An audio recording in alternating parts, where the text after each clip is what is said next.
नमस्कार दोस्तों, स्वागत है आपका अपने इस परिवार सनसेट एजुकेशन धारा में। कैसे हो आप सभी? उम्मीद करता हूं दोस्तों आप अच्छे होंगे। और आपकी पढ़ाई कैसी चल रही है दोस्तों? तो दोस्तों आपके लिए हम 2 टेस्ट ही चला रहे हैं। एक आपके राजस्थान जीके से संबंधित है और एक आपके सामान्य विज्ञान से। तो सामान्य विज्ञान में आपके लगभग 11 क्लास हो चुकी है दोस्तों, जिसमें हमने लगभग साइंस को कंप्लीट कर दिया है। इसमें 2 टॉपिक और बचे, जिसमें एक आपका धातु और अधातु और भौतिक व रासायनिक परिवर्तन, और इसके साथ बचा आपका एक दूसरा टॉपिक है दोस्तों, मानव रोग या जो भी बीमारियां होती है, विषाणु से, जीवाणु से, प्रोटोजोआ से जो बीमारियां होती है, वो 2 या 3 टॉपिक आपके बचे हैं। तो उन टॉपिकों को दोस्तों हम जैसे एग्ज़ाम होगा तो एग्ज़ाम के पास में कराने की कोशिश करेंगे, क्योंकि साइंस का लगभग पोर्शन कंप्लीट हो चुका है। उन पोर्शन को हम 2-3 क्लास में कंप्लीट कर देंगे दोस्तों। लेकिन अभी आपका राजस्थान जीके का जो पोर्शन है वो बहुत ज़्यादा दोस्तों, क्योंकि अभी हमारी ज्योग्राफी भी कंप्लीट नहीं हुई है। तो हम क्या सोच रहे हैं कि एक बार राजस्थान का जो जीके है, या जिसमें ज्योग्राफी और कला संस्कृति है, एक बार उसको टाइम पे क्या कर सकें दोस्तों, कंप्लीट कर सकें। तो हम क्या कर सकें कि अब आने वाले जो भी आपकी जो क्लास होगी वो राजस्थान जीके से संबंधित होगी, जिसमें आपके पहले जो ज्योग्राफी कुछ टॉपिक बच गए, एक बार उनको कंप्लीट करते हैं। और बाद में आपके जो कला व संस्कृत की टॉपिक है, एक बार उनको फिर शुरू करेंगे। जब एक बार ये कंप्लीट हो जाएंगे दोस्तों, तो फिर आपके जो सामान्य विज्ञान के जो 2 या 3 टॉपिक बचे, उसको हम 2 या 3 क्लास में कंप्लीट कर देंगे।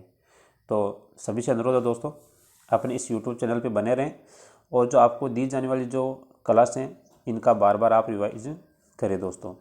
तो हमारे द्वारा जो दी जा रही क्लास है दोस्तों, आपको कैसी लग रही है हमें ज़रूर कमेंट में बताएं। और यदि आपने अभी तक इस YouTube चैनल को सब्सक्राइब नहीं किया है तो पहले सब्सक्राइब करें, वीडियो को लाइक करें, और इस वीडियो को ज़्यादा से ज़्यादा अपने दोस्तों के साथ अपने ग्रुप में इसको शेयर करें दोस्तों। तो आइए चलते हैं हमारे पहले प्रश्न पे। तो पहला प्रश्न है दोस्तों कि बस्सी वन्य जीव अभयारण्य राजस्थान के किस जिले में स्थित है? बस्सी वन्य जीव अभयारण्य राजस्थान के किस जिले में स्थित है? क्या चित्तौड़गढ़ में है, क्या सिरोही में है, क्या उदयपुर में है, या फिर कोटा में? तो बस्सी वन्य जीव अभयारण्य दोस्तों ये आपके है चित्तौड़गढ़ में। कहाँ है? चित्तौड़गढ़ जिले में स्थित है।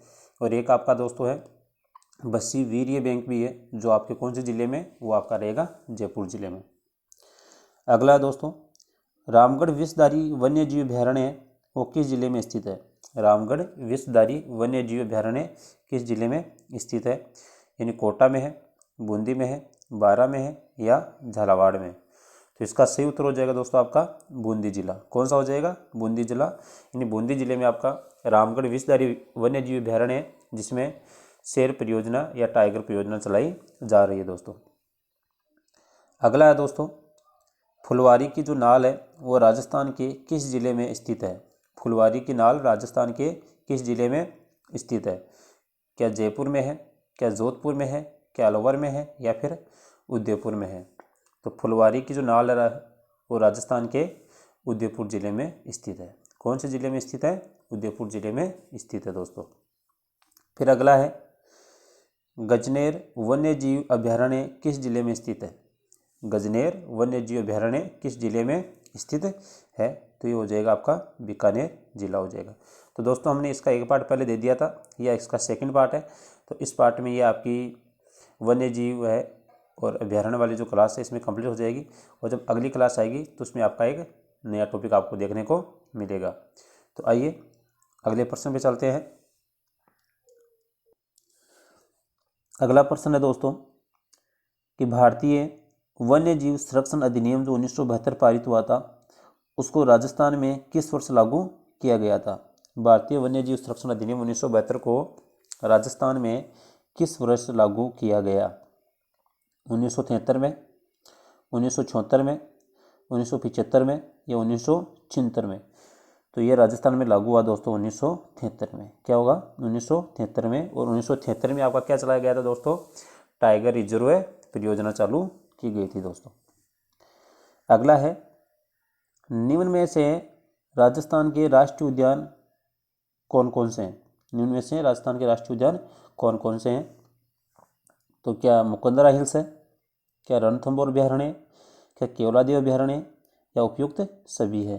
तो राजस्थान में दोस्तों 3 आपके राष्ट्रीय उद्यान है और 4 नहीं, पहले 4 था, अब 1 और बढ़ गया, और 5 आपकी क्या है दोस्तों, बाघ परियोजनाएं चलाई जा रही है। 3 आपके राष्ट्रीय उद्यान है, 5 आपके बाघ परियोजनाएं चलाई जा रही है दोस्तों। तो यहाँ पर उसका उत्तर हो जाएगा दोस्तों उपयुक्त सभी। क्या हो जाएगा? उपयुक्त सभी हो जाएगा, यानी निम्न में से राजस्थान के तीनों ही राष्ट्रीय उद्यान है दोस्तों। फिर है दोस्तों अगला, निम्न में से कौन सा राष्ट्रीय उद्यान जो क्षेत्रफल की दृष्टि से सबसे बड़ा है? या ऐसे पूछ सकता है, राजस्थान का प्रथम राष्ट्रीय उद्यान कौन सा है? तो दोनों का उत्तर एक ही होगा, क्या मुकंदरा हिल्स है, क्या रणथंभौर अभयारण्य है, क्या केवलादेव अभयारण्य है, या फिर उपयुक्त सभी है?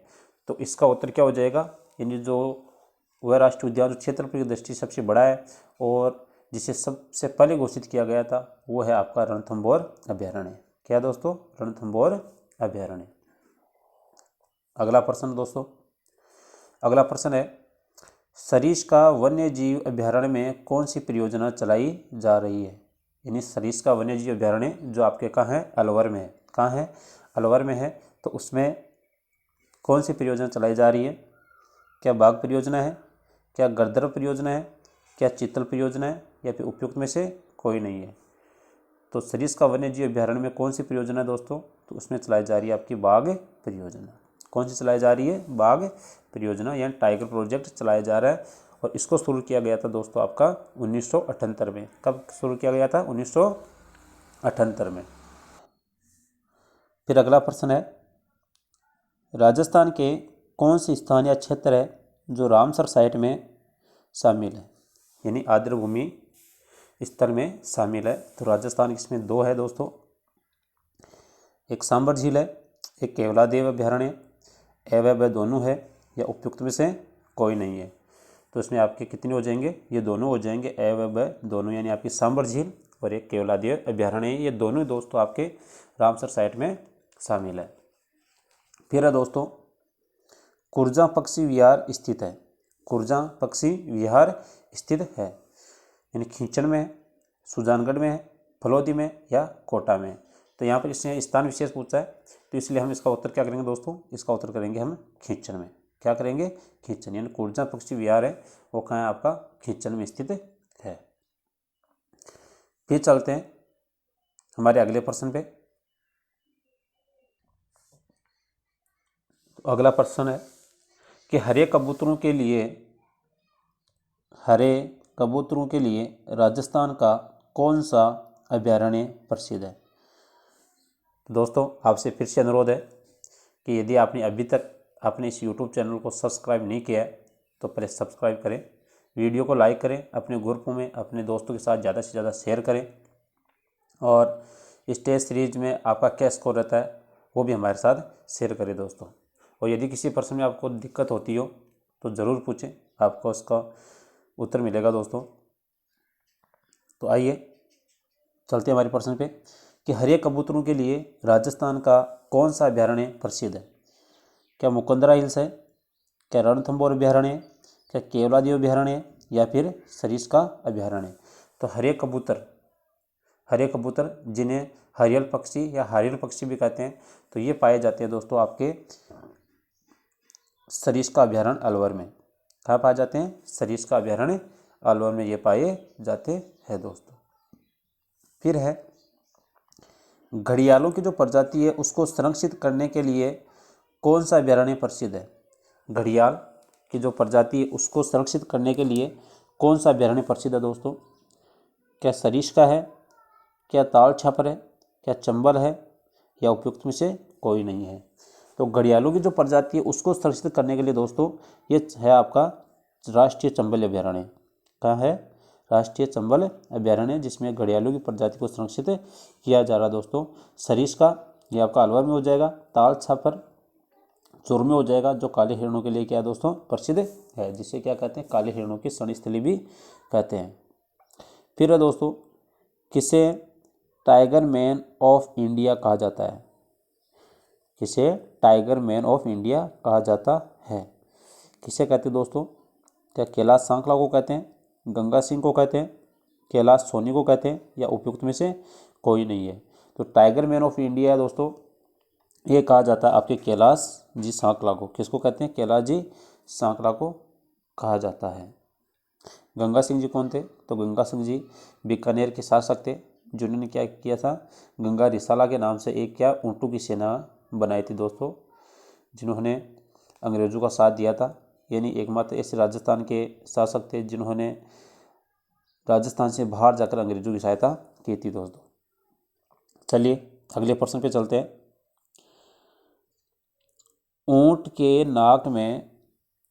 के नाक में डाली जाने वाली लकड़ी से बने आभूषण को क्या कहते हैं? यानी छोटी सी लकड़ी होती है दोस्तों, जिसको ऊँट के क्या करते हैं, नाक में डालते हैं, जिससे ऊँट को क्या किया जा सकता है, नियंत्रित किया जाता है। तो उसको क्या कहते हैं दोस्तों? क्या उसको गिरबान कहते हैं, क्या गोरबंद कहते हैं, क्या हंसली कहते हैं, या उपयुक्त में से कोई नहीं है? तो उसको क्या कहते हैं दोस्तों? तो उसको कहते हैं गिरबान। क्या कहते हैं? गिरबान कहते हैं। गोरबंद आप उसका ऊँट के ही गले में पहनाया जाने वाला आभूषण होता है दोस्तों। गिरबान आपका नाक में हो जाएगा और गोरबंद आपका गले में हो जाएगा।